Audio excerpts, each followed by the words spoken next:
Hello again, ladies and gentlemen. This is Bobby Mills, once again for the Independent.com with another version of Bobby Mills Independent Sports Talk. We have a special guest with us, Seth Ashby, way over there. Prep sports writer for the Grand Island Independent. Of course, we have Jimmy Langen, who just got here, good time. And E-Dub Eric Williams on my right. We're going to talk a little girls basketball, and that's where Mr. Ashby comes in. We're going to go down the World Herald ratings. They just came out, which is very rare for before the first of the year. Both Stu and Mike Patterson that rates the girls decided to do ratings that each team has probably played. Most have played 4 games, so that's a pretty good gauge so far. I'm glad they did it. We have something to talk about. So let's go down. There's no Class A teams or class or overall girls in the ratings. Kearney High is probably not too bad, Jimmy. So nope. I mean, so they could be a threat later on in the season, and we don't know what sub-districts or districts are in because they serpentine.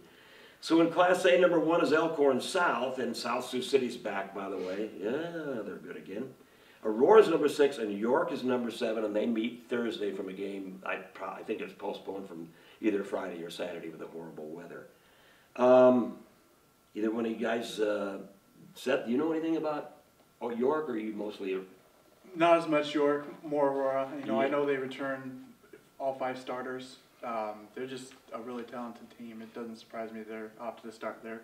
And it's kind of like Aurora's boys team. You've got to guard everybody and they love to run and they love to drive at, and of course the key. If I can put on my glasses, I'll know who the key is. But Addison Narbers, I mean, they've got everybody's good. Kerry Oswald, Corey Schneider. It's a great basketball team. I don't think York has the depth that Aurora does, but it's going to be a great matchup anyway. Of course, it's a Central Conference game.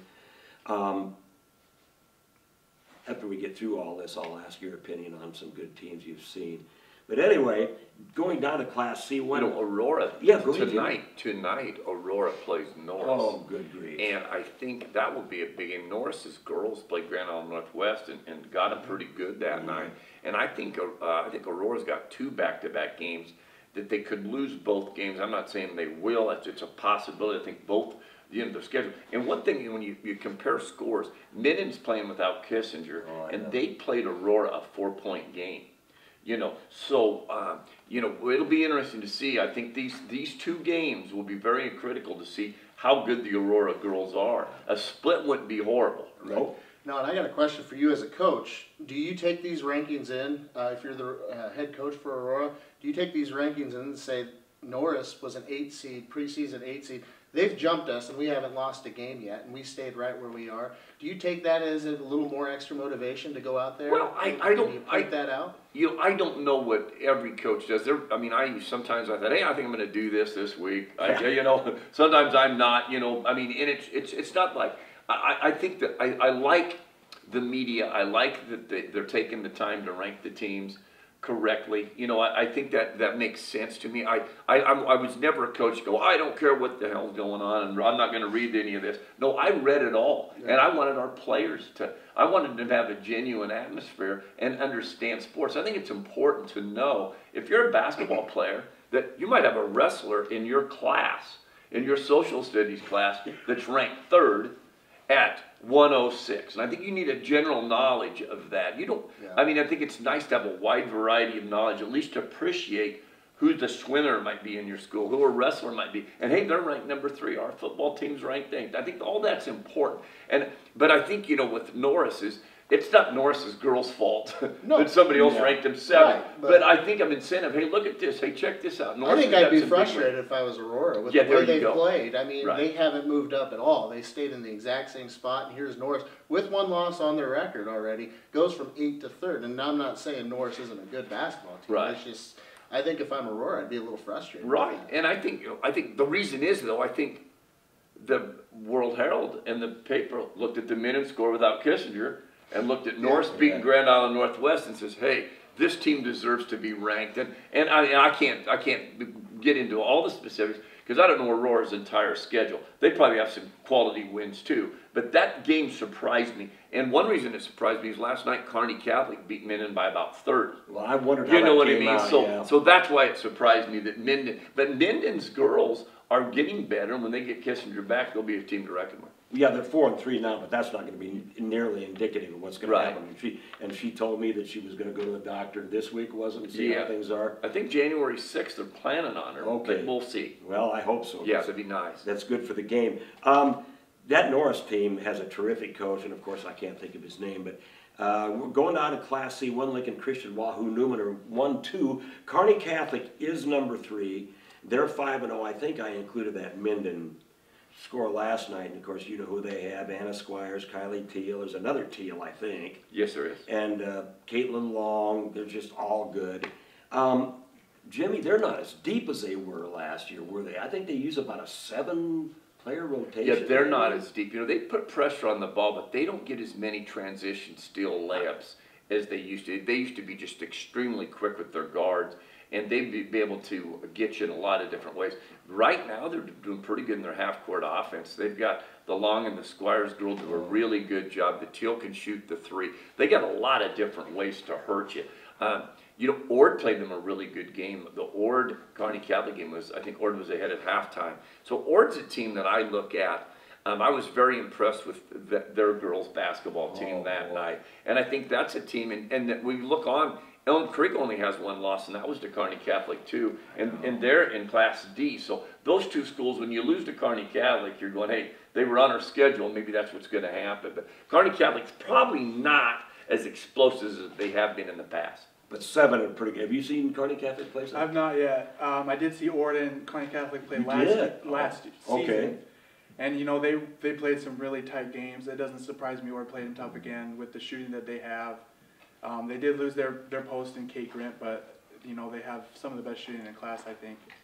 Well, the Ellie Smith and the Faye girl are both really good, Eric. Kearney Catholic's got, you know, they've got that holiday tournament coming up, Amherst, and I think they play North Platte St. Pat's, which is an undefeated team right there. So they're gonna see how good they are. Yeah, and they've also got at Boone Central here coming Yeah, up too, who's not very bad either. Right. So. Yeah, I'm looking forward to that game. I'm referee that game, in fact, at the It should Amherst be a Holiday good Tournament, one. the St. Pat's Kearney Catholic game. And Ogallala's the 4th team. Yeah, in that's that right. team, so yeah, that's right. not no No, slouch. that's a good tournament. Always has been. Yeah, and St. Paul is your number 8 team, and the number 10 team is Orden. We've talked about Orden. What about St. Paul? I don't think they've lost a game, Seth, have they? They're not undefeated. They already have more wins this year than they did all of last year.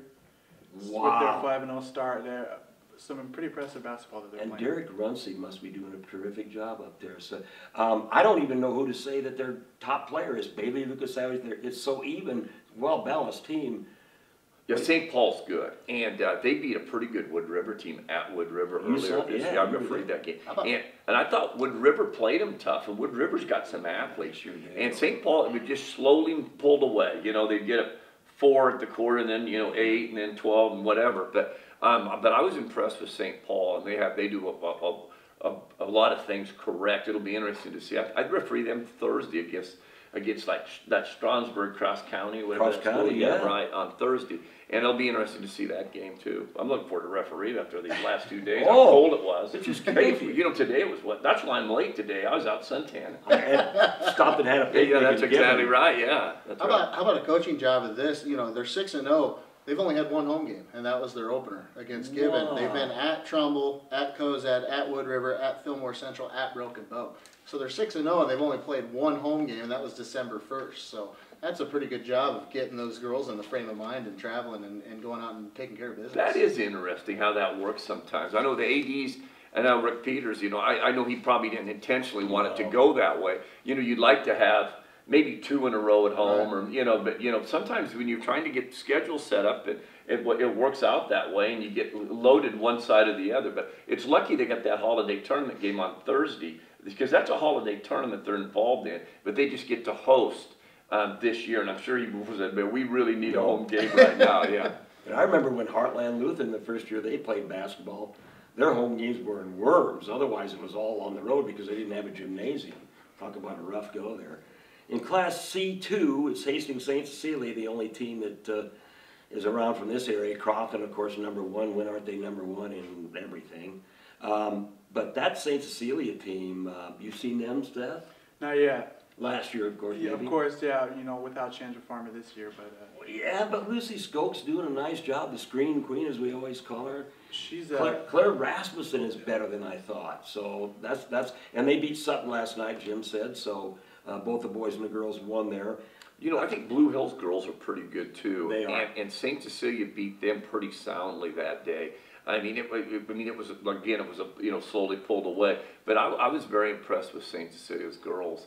The way they play, the way they run the floor, and they've got some depth. They've got more depth than most Class C2 schools have. They can have some people they can bring off the bench, so they can go 7 or 8 deep, and I think that's going to help them. And that team's good. They're young and they're going to get better. They've got different roles, and because when they lost the Farmer girl, you made a great point. You can't lose a Farmer like that and try to be as good as you thought you were going to be in December. But it'll be interesting, and they play an extremely tough schedule, so that'll help them. They could be somebody to reckon with in the state tournament and see too if they can get there. I know, and I think they're in that holiday tournament at York, if I'm not mistaken, with, I don't remember who's there, but Gretna obviously isn't, but St. Cecilia, you know, and not only did they lose Farmer, but they lost another Farmer, and that being the coach. So, and so he's gone, and I think Greg Burns probably doing a good job down there. Ravenna, Arcadia Loop City, and Wood River are all contenders. Ravenna and Wood River both 3 and 2. Have you seen? Do you know anything about Arcadia Loop City? I don't know where they came from. I mean, they just Arcadia and Loop City. yeah, probably that's a good point. And how dare Arcadia list themselves before Loops? Anyway, they can't figure it out up there either. But I anyway, think it's alphabetical, but Probably is. I did work for Ravenna the other day against Gibbon. how about those Fidelki girls? Yeah, the Fidelki. You know, I coached their dad. You know what I mean? He was Really? my point guard. Yeah, so it was kind of interesting when you do that. And I'm getting to the age now where I've coached a lot of the kids' No dads kidding. even. Yeah, so Have they changed from peach baskets to the regular basket? Back well, then? we just held the ball on everybody. Okay. You know, we just And held jump ball after every Jump ball basket? after yeah, every yeah, basket, we yeah. still do that. Yeah, we did that. You know, our gym was only 40 foot long. You know, you just turn around, you can shoot from the other end. I know. It's that small. Top of the key touches the middle circle. I've seen some gyms Yeah, like thanks that. a lot for bringing that. And as we move on to Class D1, Elm Creek. Jimmy, do you know anybody on Elm Creek? My goodness, there's Go ahead, put the 3. You got 3 girls written down, don't you? How many you have down? 6. Allison Bauer, Claire Cornell. That's sophomore, junior. The Bauer girl shoots the 3 tremendously. Look at that. This girl won the state long jump, I believe. She Gold did. medal in the long jump. Is that right? Yes. Yeah, right. They average 18.3 and 18 points a game. They go really fast. They play at a really, really strong pace. They're extremely well coached. There's your And- Blue Hill team. Yeah, see, yeah, right. And but Elm Creek, it'll be interesting to see how Elm Creek does in the Fort Kearney Conference tournament. They got a big game coming up later on. They got a holiday tournament with Axtell, but I like Elm Creek's team, and hey, more power to them. Scheduling Kearney Catholic and playing them. You know what I mean? And hey, that was one of the few games played Friday. Yeah, Yeah, good how deal. did they They- get that under? I don't know how they did it, but Elm They Creek got a bus. They just went down Highway 30 about 15 miles and said, probably "Hey, we'll right. play you." You know, that's what it did. Cold as it is, we got nothing else to do tonight. We might as well play a basketball game. Might as well. And of Yeah, course, and they're putting a couple other C2 teams on their schedule later Yeah. on too, Ravenna Right. and Are you looking at Amherst. Elm Creek's schedule Yeah, right now? yeah. What was the score of the Kearney Catholic game? Kearney Catholic, it was 55-28, but Right. But like and, you said, and last it year they was- beat them they beat them pretty good last year too. But yeah, just the depth, like you say, there's just too much depth. It's been hard for them to get in a half-court game. Elm Creek seems to really like the transition layups, and if they can get things real quick. They played Alma. I think they got ahead of Alma, a game I reffed earlier, Elm Creek, 16-0. And then, hey, at halftime, it's like 33-18. So, once Alma got back on defense, and Alma's not bad. No. And once they got back on defense and said, hey, we're not going to do this anymore. But, they kind of got the blitzkrieg, and by then they kind of got to put themselves in a bad position. So 16 is a lot of big holes. to dig 16 yourself nothing, out of. yeah, it's tough. And then the only team rated behind O'Neill, St. Mary's, Falls City, Sacred Heart, and Exeter Milligan in Class D2 is the Hampton Hawks. Seth Ashby, do you think Hampton has a volleyball hangover, or do you think the teams that they played are BDS and Heartland are just that good? I think it's probably a mixture of both. Yep. you just got to figure that they'll right the ship. They're probably not too worried about their first 2 losses, especially with the quality of opponent. I would think. And that Crossroads Conference is always brutal too, but it's a fun conference to watch. You know, you got Red Cloud down there. I don't know what's going on at Red Cloud for sure. You guys might know, but I did get a phone call from an official, and they said, "Hey, Red Cloud's AD or coach wanted to know if they could play with 4 players." Because evidently they only have like 7 girls out for basketball. Did you know that? I knew that was they're either 8 or 6. You know, they went to the state volleyball tournament, so they've got some athletes. They're going to be tough to beat. But you know, you get a couple of referees that call a lot, you're in a lot of trouble because you got no bench. We're in foul trouble, and you're looking down, going, "Hey," you know. So that was the comment. Want to know if they could play with 4, and you can as long as you start with 5. You know. I understand that they've got a couple of 6-foot girls down there that were freshmen and were good. And one casual passing comment by a guy that I talked to last year was, you get a real great coach like Jimmy Langen down there on that team, if they had any depth at all, they're you know, they could win get to state anyway. That guy, whoever's coaching him right now, is doing pretty good. I think he probably is, he'd have that job. I'll just try to keep reffing a little bit. Anything you'd add, Derek? No, I was going back to that Hampton that we were talking about, and they've got a couple of challenging games still left on their schedule. A couple of top teams here. We've got Meridian. And they're a good girls Yep, team. 6-0, and then Exeter Milligan, both 6-0. Other than that, I mean, it looks like a pretty easy schedule going the rest of the way, minus those 2 games for them. So plus, they could meet those 2 teams in the Crossroads tournament again too. So that about wraps up the girls. What's so far, and I wish I had more holiday tournament information. And of course, Aurora's in there with Gretna in that holiday tournament. Those 2 teams could meet. Wow. That's mind-boggling to me. And real quick, I think Axtel's got a really good girls basketball team. Yeah, right now I think they're ranked. And you'd know maybe for sure, but I think they're undefeated. And they beat a good Pleasanton team by 1 point opening day. Pleasanton's going to be a team to reckon with too. They've got some quick guards, and they can upset anybody. That Fort Kearney Conference, girls is going to be really exciting, you know, because it's real easy. And then is it the Twin Valley with Kennesaw and that group? Yeah. I think that's really even this year in the boys and the girls. No one's taken a dominant force and said, "Hey, we're the team we're going to have to beat." I think it's really even. It'd be really interesting to see how that plays out. Not that there's a great team in there. They're just all really even. Right. Be a kind of a tournament you want to see. Yeah, exactly. So we're going to get off the beaten path a little bit because we've got a man that knows a little bit about the swimming in this area. I don't know that much about swimming. Well, I wouldn't recommend it right now. and Seth Ashby did let me know that they're doing all the swimming meets indoors. So Thankfully. yeah. Yes. So tell us about it always intrigued me about Grand Island back when I was a kid, even further back than the Peach Baskets. It was unheard of for any outstate swimmer, especially Grand Island, to even qualify for state. And now, I mean, they're competing. Of course, what's his name? Matthew Nowitzki. Yeah, I mean, that helps things a little bit. So when you went swimming, what did you do? You just got on the high diving board, did cannonballs, right? well, no, I did a lot of acrobatics. Oh, you did? No, I didn't. Not me. and Zach May behind the camera. He picked him up and laid him down in the Olympic pool only. And then I remember my lovely daughter Erin standing on the board for about a half hour before we coaxed her down. But anyway. Begging her, "You'll be all right." Yeah, I've done that before. Yeah. It did take, with my son, it didn't take very long. He was jumping in before we could get him out of there. Whoa, you don't even know how to swim, and he wanted to just jump. But go ahead, talk a little bit about swimming. Yeah, Grand Island. Yeah, well, when it comes to Grand Island, senior high is a pretty exciting time. When you have someone like Matthew Nowitzki, just a huge talent. He's going for his 4th state title in the 100 back, which has never been done in that event. Which is, winning 4 state titles is usually more of a distance thing, where it's more specialized. But these shorter events that are real close always, he's just dominated for 3 years and now going on 4th. And he just missed the Olympic trials, just missed it this past summer. Oh, that's too bad. Yeah, but he'll get another chance. And of course, we've had this in the paper a lot. He's going to Wisconsin to swim. He's just an exciting talent, and I think that if you've ever watched the Olympics, watched Michael Phelps, Katie Ledecky, you might just want to give this guy a look. If you haven't in person, maybe, because that's how fast he is, and that's how rare of a talent I think he is in this area. You know, Scott Usher, early part of the 2000s, was amazing, went to the Olympics.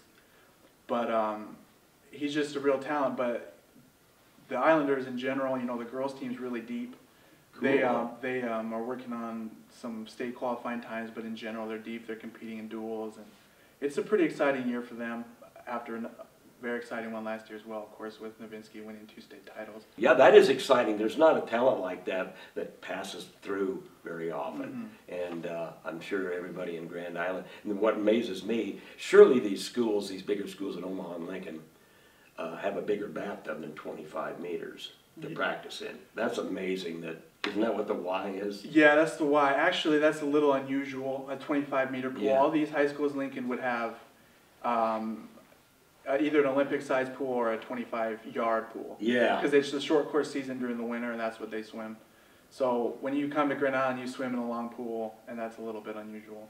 It's just weird and they had a chance to build a swimming pool here when they put up the new senior high addition, and they just didn't do it. So did they have it vote? I know in Kearney they voted for 2 bond issues, and one was the bond issue was the school only, and the other one was the pool. Yeah. With it, so you could vote yes for the bond issue and no for the pool, Oh, or you could vote yes for both. You know what I mean? And they would pass the swimming pool. So yeah, that's where Kearney swims now. Jim, I don't think it ever got that far. In Grand Island? Okay. I don't think so. I could be wrong. Now, Zach would probably know because he was around like 25, 30 years ago. But anyway, thanks a lot for the, and is Grand Island able to place in the top 10 at state, or is it mostly just Matthew? The girls could. Really? Possibly. Wow. It's hard to say. We'll see as the season goes on. I know the boys did last year, but they lost a lot of depth. They're a very young team now. That's pretty exciting that the girls are good, though. They're solid. They've got depth for sure. Not too bad. Okay, we've covered girls basketball, girls and boys swimming. So we'll be back in a little bit to talk about boys basketball right here on the Bobby Mills Independent Talk Show.